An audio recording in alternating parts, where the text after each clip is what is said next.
Hello ladies and gentlemen, bacteria, children, adult, teen, and alike, welcome to another top list. But this one is not going to be creative because guess what? It's going to be a top 12 Pokemon list. Yeah, I know, very creative, which is not exactly it. Look, listen, I know for a fact that Pokemon in its own right isn't unknown at this point. Trust me, there's nothing I can add to whatever it is Pokemon is at this point. I mean, seriously, I've seen multiple different people talk about it. I've seen dozens of videos on top 10 lists describing how people have had their history with this thing and how they've grown up on it. And in all honesty, I can't blame them for making those videos, because Pokemon has been a big part in a lot of people's lives. People have grown up on this stuff, and they've grown to appreciate it. I'll talk a little bit about that at the very end of the video, so make sure to stay tuned for that. But for this video, yeah, there's nothing I can really bring up besides, hey, there was cards, there was an anime, there was games, that's it. In all honesty, I like Pokemon because I grew up on it. I was actually born into it, basically, and I raised up on the second generation. And there's really nothing else I can say after that. But one thing I can bring up is what exactly this list is going to entail. This Pokemon listing is going to be just that. It's going to be a list. But it's going to be with 12 Pokemon. Now you may be asking, why 12? Well, I didn't want to go with the normal 10, so I decided to make it 12. But there's a special reason why it's 12. The first 6 you're going to see are really just going to be nothing special. They're just going to be Pokemon well, actually they are special. They're just Pokemon I just wanted to use. Just Pokemon I wanted to bring out, not really include because, they're good Pokemon. And finally, the other thing I want to talk about is the last 6, like 1 through 6, that are going to be on this list. These 1 through 6 Pokemon are the 6 Pokemon I would choose for my team of Pokemon, if I had it my way. Meaning I had no interruptions, no exclusions to, like, trading or special things here and there. If I could have these 6 with me at all times, I would. So, yeah, that's exactly what I want to point out. So let's get on to the top 12 Pokemon, my top 12 Pokemon of all time. Remember, this is all my opinion, so I'm sorry if none of your favorite Pokemon ever make it on this list. I really do apologize. But let's get on to the listing, shall we? Number 12. Scrafty. In all honesty, I definitely like the design of this Pokemon. And when I first played Pokemon, I forget which one this one was in, I definitely liked Scraggy. He definitely was kinda nice, and his evolved form actually looked pretty intimidating. I always thought he's pretty nice. I especially like the hoodie look, because I like hoodies. But another thing that I learned from the National Pokédex, or National Dex, which is a YouTube channel you guys should check out, is that his design is based off of a couple of other designs, or just music influences of hoodlums and stuff like that. Rebellion. The punk with the mohawk, the baggy pants with hip-hop, and the zoot suit with the design. You should check out the video in order to get more information. Overall, Scrafty isn't all that bad as a Pokemon to use, and he's kind of good. I don't play competitive battle, so I don't have to worry about leveling up stats. I just use Pokemon in a story mode. So overall, Scrafty was always useful to me, at least. I always found him interesting, and I just liked him. So yeah, let's give a little bit of a hip hop rap for Scrafty, because well, he's better than Scrappy Doo, right? Am I right? Number 11. Or Luxury. I don't know, I can't pronounce it. Okay, now I remember this one from the Pokemon Diamond and Pearl era, or the games at least. And in all honesty, I like cats. I don't love them, but I kinda like cats. Have a soft spot for them. So when I saw this thing, I was thinking, oh look, a little cute little cat. And then when it evolved into this, I was like, yeah, badass lion. Overall, I just liked Luxury, and he was a electric type, which was alright as in typing. I just liked the design of him. And overall, it wasn't that bad of a Pokemon to use in battle. It was nice, it was strong, it was powerful, and overall, it was pretty good to what it was worth. It's not the greatest, but it certainly is pretty good for a electric type Pokemon. And I have to say, I do like the lion motif, and a lot of other lion Pokemon came, after this one and before, but I definitely think this is one of the better ones. So, the electric lion definitely deserves to be at number 11 on this listing. Trust me, you have to, otherwise it might kill me. Number 10. Medicham. In all honesty, when I first saw this Pokemon, or at least its pre-evolved form, I thought, man, that looks stupid. but now I come to appreciate it, now that I'm not so judgmental as some other people would be. In all honesty, Medicham is a pretty unique typing, at least to me I thought it was. He was like fighting and psychic, and I thought, really? Fighting psychic? Would that work? And it somewhat does, honestly, because it's pretty good for what it's worth.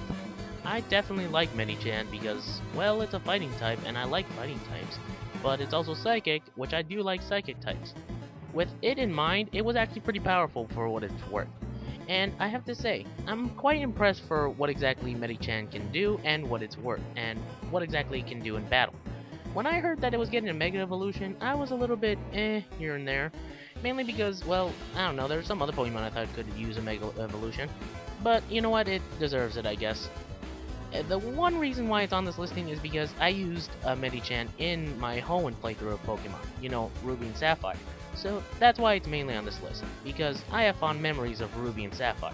So, good job, Medicham. Number 9. Ampharos. I think I might be saying that wrong. But just like Medicham, I actually found a Mareep early on in my Pokemon playthrough of, or just my playthrough of Gold. And so I thought, this seemed like a good Pokemon. And when it started to grow shorter hair, I was kind of weirded out by it. But in all honesty, I like the design now. It's definitely cute and not really too menacing. The Mega Evolution, I'm a bit on the fence with, but I don't hate it. Overall, I thought Ampharos was a powerful electric type, and in all honesty, it was pretty powerful for what it was worth. So yeah, I usually just had this female Mareep and thought, oh, this one's gonna go far. And it was definitely difficult to train, you know, but overall, it didn't disappoint me with how strong Ampharos really was. So I'm kind of proud of it, in all honesty. I'm proud that I was able to capture one of these things and to train it to be as strong as it was. Overall, I'm hoping to see Ampharos more in the future, because I definitely like this light Pokemon more so than I do a few other electric types at least. Number 8. Snorlax. Oh, trust me, you had to have this guy on this list. Trust me, you had to. No matter what it is, it's criminal if you didn't have him on this list. So, Snorlax is basically a mountain sleeping Pokemon.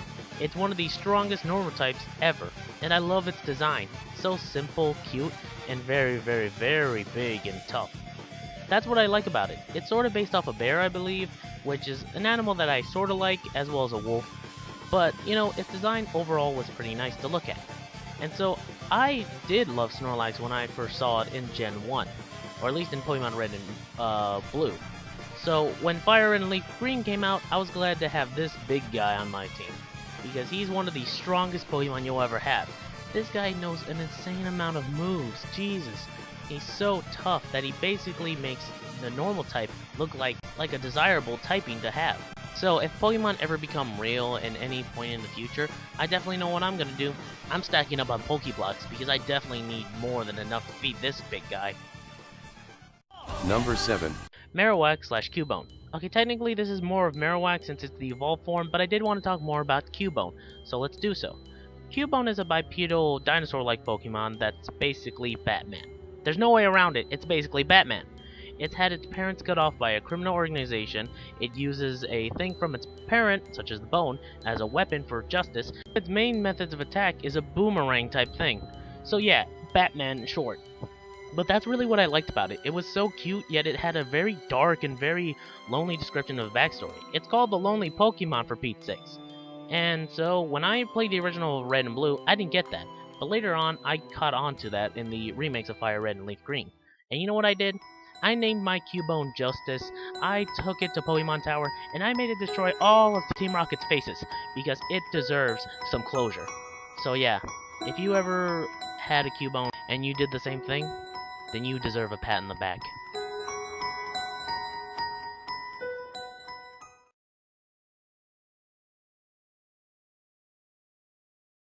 Number 6. Dragonite. Okay, this is a bit cheating, but I used to call this Dragonite Chuck. And I know it's cheating because he's one of the originals, and he's basically a dragon, but, oh come on, you can't say no to that face. Look how adorable he is, and look how destructive he can get.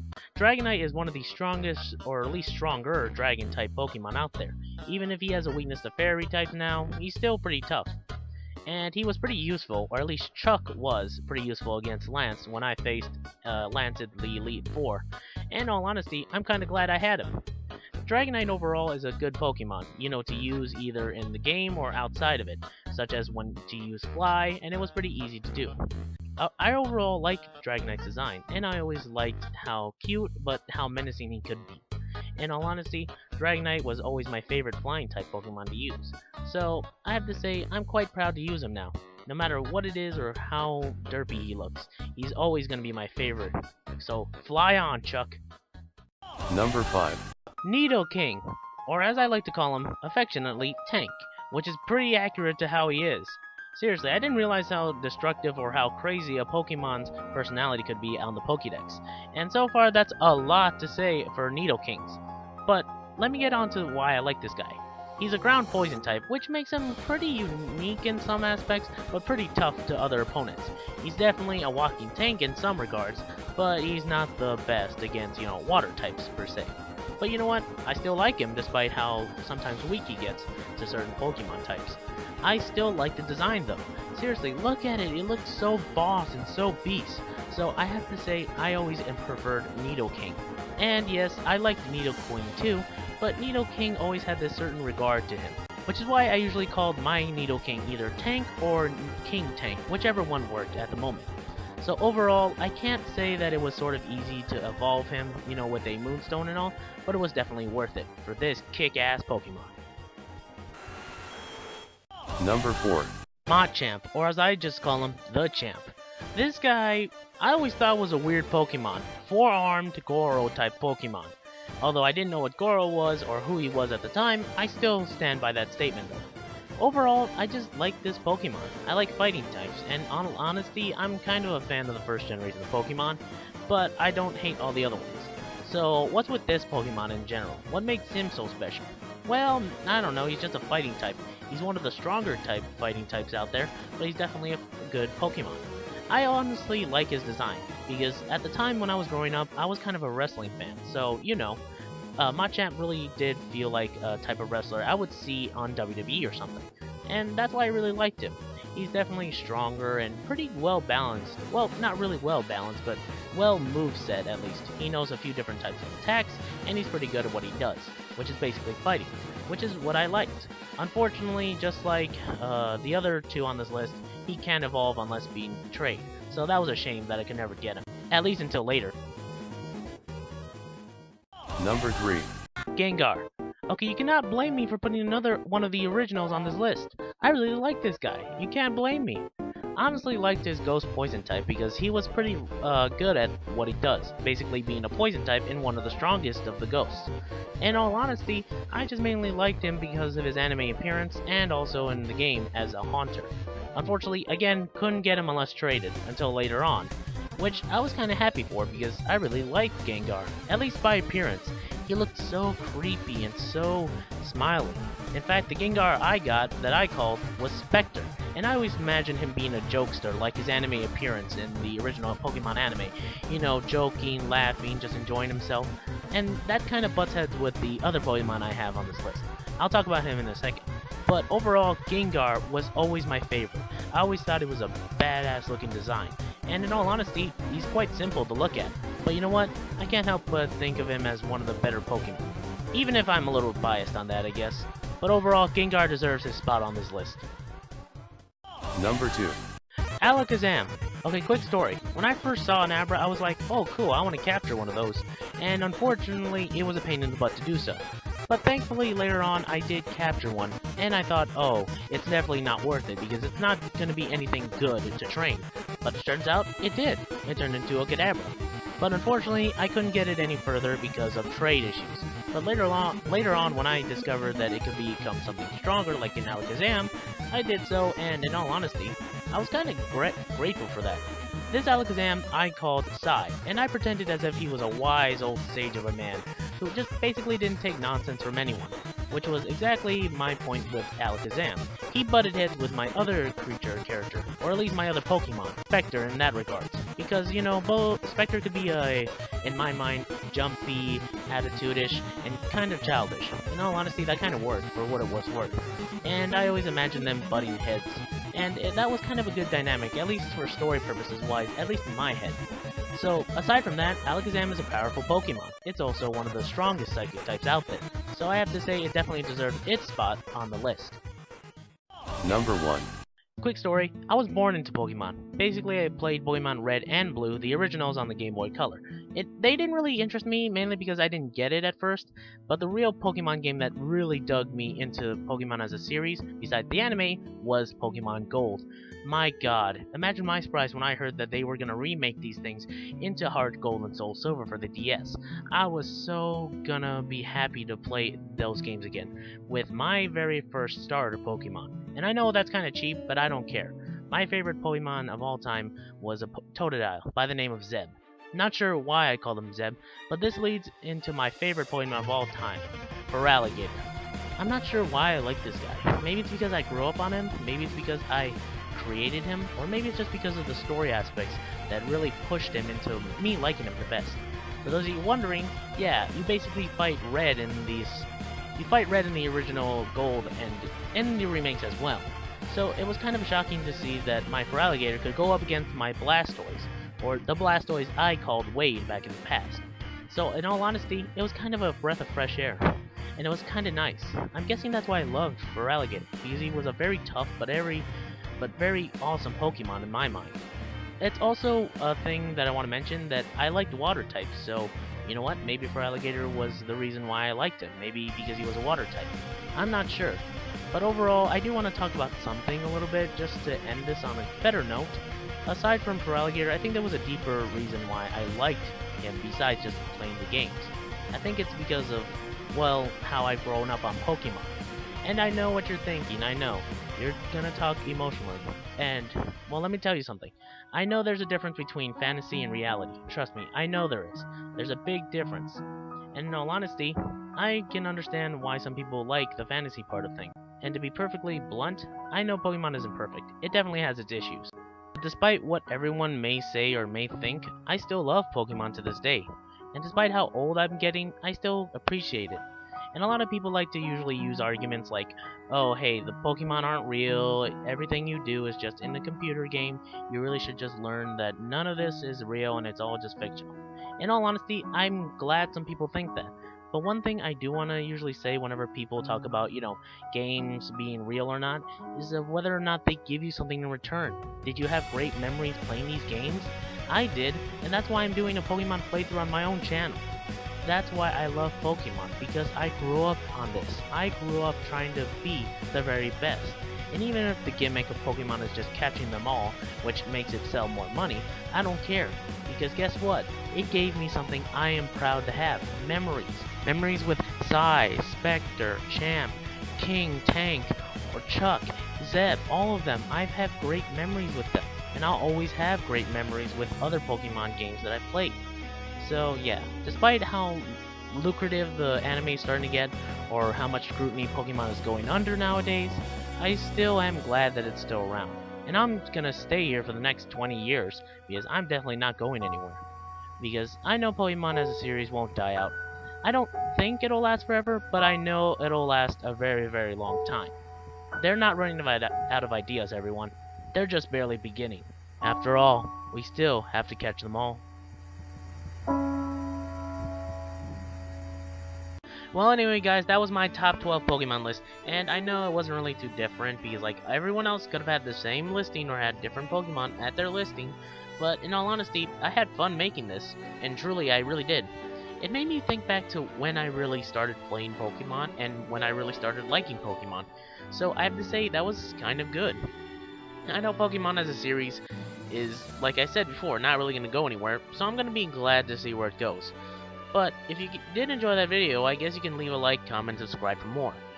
And, well, I know I'm a little bit late because everyone started celebrating Pokemon its 20th anniversary, but in all honesty, I'm gonna still celebrate it right around now. So if you guys enjoyed, I'll see y'all in the next time. Maybe for a new top 10 list, maybe not. We'll see. I'll see you guys next time. Sayonara, my bots.